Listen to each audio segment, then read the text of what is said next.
ओम शांति। आज 13 दिसंबर 2021 की मुरली में बाबा ने कहा, मीठे बच्चे, श्रेष्ठ बनना है तो श्रीमत पर पूरा पूरा चलो। श्रीमत पर न चलना ही सबसे बड़ी खामी है। आज की मुरली का प्रश्न है, किन बच्चों का गला घुट जाता है, बुद्धि से ज्ञान निकल जाता है? बाबा ने उत्तर में कहा, जो चलते चलते अपवित्र बन जाते हैं, पढ़ाई छोड़ बाप को फारगती दे देते हैं, उनकी बुद्धि से ज्ञान निकल जाता है।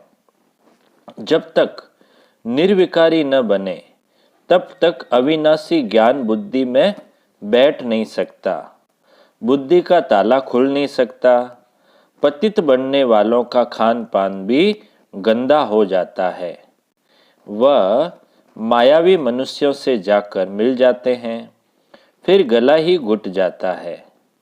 किसी को भी ज्ञान सुना नहीं सकते हैं। आज की मुरली का गीत है, तुम्हें पाके हमने जहां पा लिया है। अब सुनते हैं मुरली विस्तार से। ओम शांति। यह गीत कौन गा रहे हैं? जिसने बाप से तीनों जहान की बादशाही ले ली है। आपसे जो कुछ मिला है उनको कोई हटा न सके। हमको कोई हटा नहीं सकता, अर्थात काल खा नहीं सकता, और ना ही हमारी राजाई को कोई ले सकता है। बच्चे जानते हैं हम उस मालिक से वर्षा ले रहे हैं।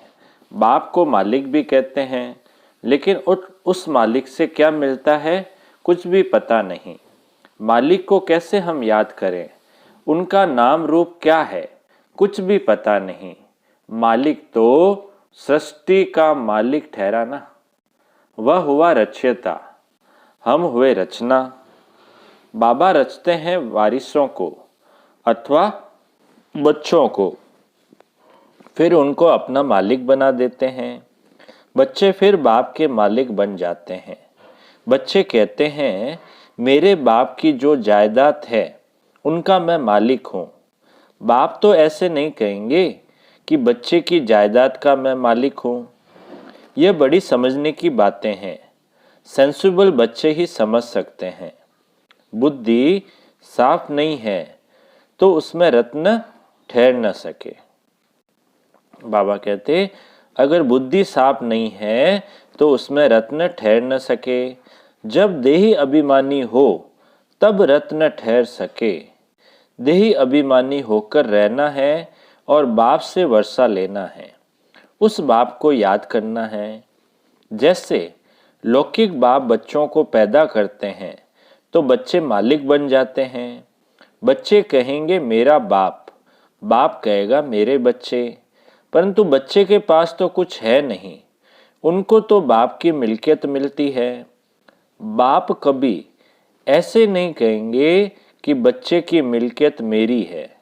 बाप समझते हैं बच्चे मेरी मिल्कियत के मालिक है। यह बड़ी धारणा युक्त बातें हैं। धारणा नहीं होती क्योंकि खामियां हैं। समझना चाहिए, मेरे में बहुत खामियां हैं। नंबर 1 खामी है जो श्रीमत पर नहीं चलते। नंबर 1 खामी है जो श्रीमत पर नहीं चलते हैं। श्रीमत से ही श्रेष्ठ बनना है। श्रीमत राजयोग सिखलाती है। श्री माना निराकार भगवानुवाच। इसलिए हम प्रश्न पूछते हैं। श्री माना निराकार भगवानुवाच, इसलिए हम प्रश्न पूछते हैं कि ज्ञान सागर पतित पावन परम पिता परमात्मा से तुम्हारा क्या संबंध है? यह बहुत बड़े बड़े बोर्ड पर लिख देना चाहिए। परमात्मा है स्वर्ग का रचयिता, तो जिनका परमात्मा से संबंध होगा वह भी जरूर स्वर्ग का मालिक बन ही जाएगा। बाप आकर बच्चों को सलाम करते हैं। सलाम मालेकम बच्चे। बच्चे कहते हैं मालेकम सलाम। हम तो सिर्फ ब्रह्मांड के मालिक हैं। तुम ब्रह्मांड और विश्व दोनों के मालिक बनते हो। इसलिए बाबा बच्चों को डबल सलाम करते हैं। एक ही बेहद का बाप तुम्हारी कितनी निष्काम सेवा करते हैं। लौकिक बाप निष्काम नहीं होते, उनको आस रहती है हम वानप्रस्थ अवस्था में जाएंगे तो बच्चे हमारी सेवा करेंगे। असूल ये कायदा था, बच्चे बाप की सेवा करते थे। आजकल तो पैसे उड़ा देते हैं। तुम बच्चे जानते हो हमको ऐसी बादशाही मिलती है बाप से। लक्ष्मी नारायण के लिए भी लिखो कि इन्हों को जानते हो, इन्हों को यह स्वर्ग की बादशाही किसने दी। जरूर स्वर्ग स्थापन करने वाला ही देगा। पुरानी दुनिया हो तब तो नई दुनिया स्थापन करेंगे। तो लक्ष्मी नारायण ने यह वर्षा पाया श्रीमत पर। तो लक्ष्मी नारायण ने वर्षा पाया श्रीमत पर चलने से। श्रीमत राजयोग और सहज ज्ञान सिखलाती है। जिनको समझाते हैं वह राजा बन जाते हैं। पहले नंबर में श्री कृष्ण, उसने ऐसा क्या कर्म किया जो अपने माँ बाप से भी जास्ती मर्तबा पाया। वह महाराजा महारानी कहाँ थे जिनके पास कृष्ण का जन्म हुआ। जब तक निर्विकारी होकर नहीं रहेंगे तब तक अविनाशी ज्ञान बुद्धि में बैठ नहीं सकता। बुद्धि का ताला खुलता ही तब है जब पवित्र रहते हैं। अपवित्र बनने से सब बुद्धि से निकल जाएगा। बहुत बच्चे फारगती दे देते हैं, पढ़ाई को ही छोड़ देते हैं। वह फिर कभी किसको ज्ञान सुना न सके। पतित बन जाते, खान पान भी गंदा खाते, मायावी मनुष्यों से जाकर मिलते हैं, उनके गले घुट जाते हैं। यह बात भी शास्त्रों में है। वृंदावन में रास आदि होती थी, मना कर देते थे, किसको सुनाएंगे तो गला घुट जाएगा। है यह ज्ञान की बात। अगर फारगती दी जाकर निंदा करते हैं तो गला घुट जाता है। कहते हैं ना, सतगुरु का निंदक ठोर न पाए। बाप कहते हैं सृष्टि जब पतित पुरानी हो जाती है तब मैं आता हूँ मनुष्यों को तमो प्रदान बनना ही है। जो कर्तव्य करेंगे वो उल्टा ही करेंगे, क्योंकि उल्टी मत मिल रही है, श्रीमत है नहीं। उल्टी मत पतित भ्रष्टाचारी बनाती है। आगे भ्रष्टाचारी अक्सर ही नहीं था। सन्यासी विकारों का सन्यास करते हैं पावन बनने के लिए। तो पहले पहले ये बात समझानी है कि परमपिता परमात्मा से तुम्हारा क्या संबंध है। सब भगवान को याद करते हैं। भगवान कहते हैं मुझे सब भगत प्रिय है, क्योंकि उन सबको मुझे ही गति सद्गति देनी है। वह समझते हैं भगवान आकर भक्तों को भक्ति का फल देते हैं, इसलिए भगत भगवान को प्रिय है। बाबा समझाते हैं तुमने दुर्गति को पाया है, अब मैं सद्गति देने आया हूँ। भक्ति के बाद भगवान को आना है जरूर। मुझे तुमको ही पहले भक्ति का फल देना पड़ता है। और तो शुरू से लेकर मेरे भक्त है नहीं, वह तो अनेकों की भक्ति करते हैं। तुम मेरे प्यारे बच्चे हो, तुम मालिक थे, फिर माया रावण ने तुम पर जीत पा ली और फिर भक्ति शुरू हो गई। यह भी ड्रामा है। मैं तो सबकी सद्गति करता हूँ, अब तुम मेरी मत पर चलते हो ना। मत देने के लिए जरूर मुझे आना पड़ता है, नहीं तो कैसे सद्गति का रास्ता बताऊं। मैं इस पहले नंबर के भगत के तन में आता हूँ। किसका, कौन है पहला नंबर का भगत? ब्रह्मा बाबा। यह है नंदीगण। शिव के मंदिर में सामने नंदीगण रखते हैं। अब विचार करो, परमपिता परमात्मा बेल के तन में तो नहीं आएगा। राजयोग बेल द्वारा कैसे सिखाऊंगा? ज्ञान सागर बेल में प्रवेश करेंगे क्या? अभी तुम ज्ञानवान बनते हो, श्रीमत पर चलकर लक्ष्मी नारायण सूर्यवंशी राजा रानी बन रहे हो। उस राजधानी को कोई हमसे छीन न सके, न कोई तूफान लग सके। हम अमरपुरी के मालिक बनते हैं। यह मृत्यु लोक है। अमरनाथ बाबा ही काल पर जीत पहनाने वाला है। उनका पाठ अलग है। तुम सब पार्वतियां हो, मैं अमरनाथ हूँ। हम कभी जन्म मरण में नहीं आते। अमरपुरी स्वर्ग का मालिक तुमको बनाता हूँ। भारतवासियों को वैकुंठ बहुत प्यारा लगता है। कहते हैं फलाना वैकुंठवासी हुआ, बहुत मुख मीठा कर दिया। अब वैकुंठ सचमुच तो सतयुग में होगा। जब सतयुग है तो पुनर्जन्म भी सतयुग में लेते हैं। फिर त्रेता में आते हैं तो पुनर्जन्म भी त्रेता में लेते हैं। फिर द्वापर में आते हैं तो पुनर्जन्म भी द्वापर में लेते हैं। परंतु ऐसे थोड़े ही हो सकता है जो मरेंगे कलयुग में पुनर्जन्म लेंगे सतयुग में। परंतु ऐसे थोड़े ही हो सकता है जो मरेंगे कलयुग में पुनर्जन्म लेंगे सतयुग में। स्वर्ग में जन्म लेते रहें, इसका मदार है पढ़ाई पर। बाप कहते हैं मैं तुमको सृष्टि का मालिक बनाता हूँ। मैं निष्कामी हूँ। हम विश्व का मालिक नहीं बनते। तुम स्वर्ग में जाते हो तो मैं विश्रामी हो जाता हूँ। मैं चक्र में नहीं आता हूँ।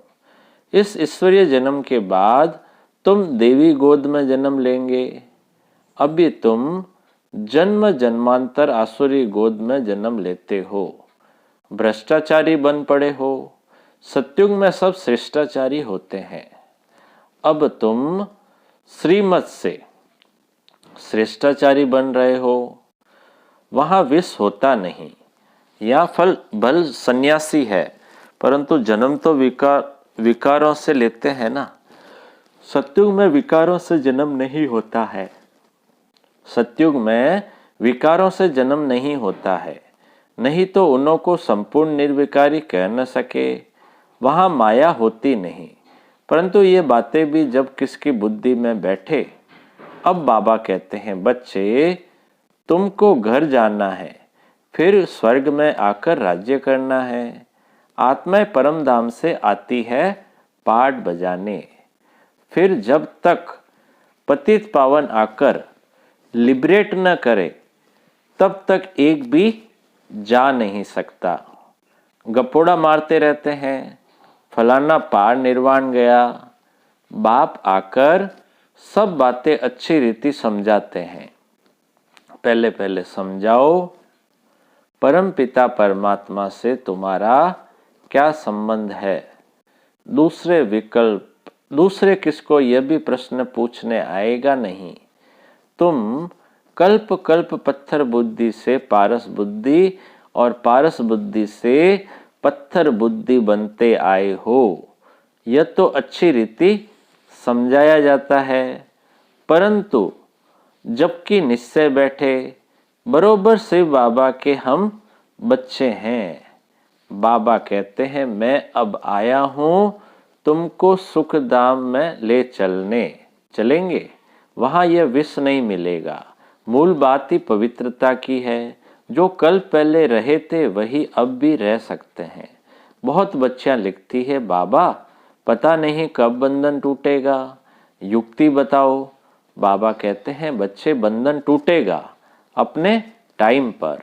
बाबा क्या करेंगे, एक बंधन भल छूट जाए फिर बच्चों आदि में मोह पड़ जाता है। इन सब से बुद्धि निकालने में बड़ी मेहनत लगती है। कई तो और ही जास्ती मोह में आ जाते हैं। बहुत है जो मोह में लटक पड़ते हैं। बाबा कहते हैं तुम मोह एक बाप में रखो तब धारणा होगी। कोई ज्ञान उठा नहीं सकते हैं तो भागंती हो जाते हैं, फिर नाम बदनाम होता है। ड्रामा में कल पहले भी यह हुआ था। जो सेकंड पास हुआ वह ड्रामा। अम्मा मरे तो भी हलवा खाना, बीवी मरे तो भी हलवा खाना। कच्चे को थोड़ा झटका आता है। बहुत सन्यासी भी ऐसे होते हैं, नहीं ठहर सकते हैं तो ग्रस्त में चले जाते हैं। चलनी ऐसी होती है। यहाँ तो एक ही मुख्य बात है, तुम भी उनको पिता समझते हो, आकर स्वर्ग का वर्षा ले लो।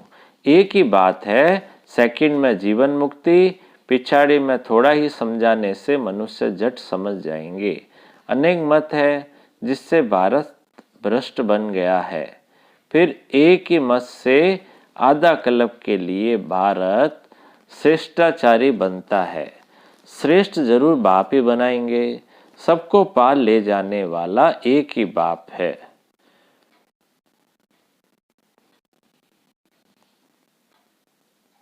तो जरूर कोई डुबोने वाले भी होंगे। बाप तो सबको कहते हैं विकारों का संन्यास करना ही पड़ेगा, तब ही तो दुनिया के मालिक बन सकेंगे। बाबा वर्षा दे रहे हैं, ढेर ब्रह्मा कुमारियां हैं, तुम भी बीके हो। वर्षा रूहानी बाप से मिलता है, कितना सहज है। परंतु कोई की सिर्फ कथनी है, करनी नहीं, तो कोई को तीर नहीं लगता है। कथनी से भल और किसका भला हो जाएगा, परंतु खुद की करनी नहीं है तो गिर पड़ेगा। जिनको ज्ञान देंगे वह चढ़ जाएगा, खुद गिर पड़ेगा। ऐसे भी बहुत है। बाबा बच्चों को पूरा वर्षा विल कर देते हैं, अब तुम लायक बन स्वर्ग के मालिक बनो। अच्छा अच्छा बाप दादा बोले, मीठे मीठे सिकिलदे बच्चों प्रति मात पिता बाप दादा का याद प्यार और गुड मॉर्निंग। रूहानी बाप की रूहानी बच्चों को नमस्ते। हम रूहानी बच्चों की रूहानी बाप दादा को याद प्यार, गुड मॉर्निंग और नमस्ते नमस्ते नमस्ते सदा रहेंगे। हंसते हंसते बन जाएंगे फरिश्ते।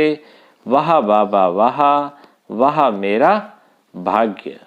अब पूरी मुरली में से धारणा के लिए जो मुख्य सार है, पहला, श्रेष्ठाचारी बनने के लिए अपनी सब खामियां निकाल सदा श्रीमत पर चलना है। बुद्धि से ज्ञान रत्नों की धारणा देही अभिमानी बनकर करनी है।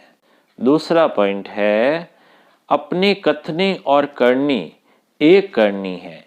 ज्ञान की धारणा के लिए सबसे मोह निकाल, एक बाप में ही मोह रखना है। अब मीठे बाबा का मीठा मधुर वरदान है। बाप दादा के साथ द्वारा माया को दूर से ही मूर्छित करने वाले माया जीत जगत जीत भव। बाप दादा के साथ द्वारा माया को दूर से ही मूर्छित करने वाले माया जीत जगत जीत भव। विस्तार है, जैसे बाप के स्नेही बने हो ऐसे बाप को साथी बनाओ तो माया दूर से ही मूर्छित हो जाएगी। शुरू शुरू का जो वायदा है, तुम्ही से खाऊं, तुम्ही से बैठूं, तुम्ही से रूह को रिझाऊं, इसी वायदे प्रमाण सारी दिनचर्या में हर कार्य बाप के साथ करो तो माया डिस्टर्ब कर नहीं सकती, उसका डिस्ट्रक्शन हो जाएगा। तो साथी को सदा साथ रखो। साथ की शक्ति से व मिलन में मगन रहने से माया जीत जगत जीत बन जाएंगे। स्लोगन है आज की मुरली का, अपनी ऊंची वृत्ति से प्रवृत्ति की परिस्थितियों को चेंज करो। अपनी ऊंची वृत्ति से प्रवृत्ति की परिस्थितियों को चेंज करो। अच्छा, ओम शांति।